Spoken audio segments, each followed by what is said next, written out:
نن ډېره زیاته یخني ده که نه. کله چې یخني داسې په شدت کې وي او ډېره سخته یخني وي نو بیا مؤمنان څه وایي؟ لا اله الا الله اللهم اجرني من زمهریر جهنم. معنی څه ده؟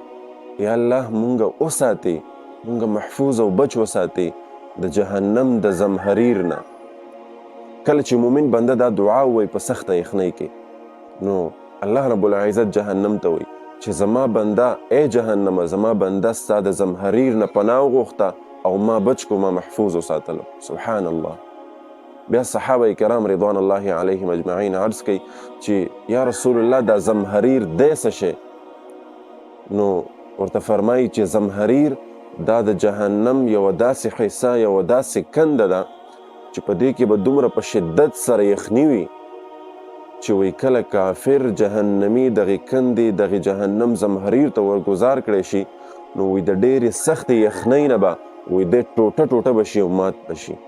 لکه موږ تاسو دنیا کې سوچ کړی یو څیز چې ډېر یخ شي پلاستیکي سامان یا داسې نور څه نو هغه خود به خود مات شي، ختم شي. نو دا دنیا ده، دا سوچ کوئ څنګه چې موږ تاسو اورېدلي چې دنیا کې به جهنم کې اورونه دي او ګرمایش ته او یشېدلې اوبه به یو قسم عذابونه وي، خو بل طرف ته که موږ تاسو وګورو په جهنم کې به ګوره یخ عذاب هم وي. څنګه چې ګرم د اورونو عذابونه وي دغسې به یخ عذابونه هم وي. الله دې موږ تاسو محفوظ وساتي. بیا چې څنګه د دنیا دا اور چې دی، د دنیا موږ تاسو چې کوم اور بلو، دغه اور د جهنم لوګي ته هم نه رسیږي، د جهنم د اور لوګي ته چې به دومره په شدت سره لګېدلی وي چې د ډېر ګرمایش نه به هغه اور چې دی به تور شي.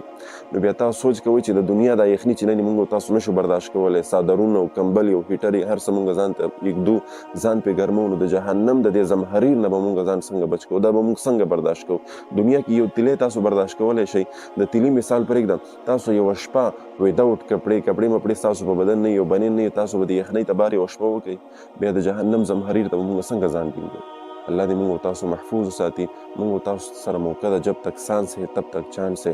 موږ تاسو سره په دې دنیا کې موقع ده چې موږ د جهنم نه ځان محفوظ وساتو. څه چې الله او د الله رسول یې بس په هغې باندې خپله زندګي تېره کړو. دا عارضي مختصر د آخرت د زمانې په حساب سره 2.5 منټه 1.5 منټ زندګي ده چې دا صحیح تېره کړو نو انشاءالله بیا به هغه زمهریر او هغه سخت عذابونه الله موږ تاسو محفوظ ساتي. الله دې موږ تاسو وساتي او دا دعا ځان سره وایي اللهم اجرني من زمهریر جهنم.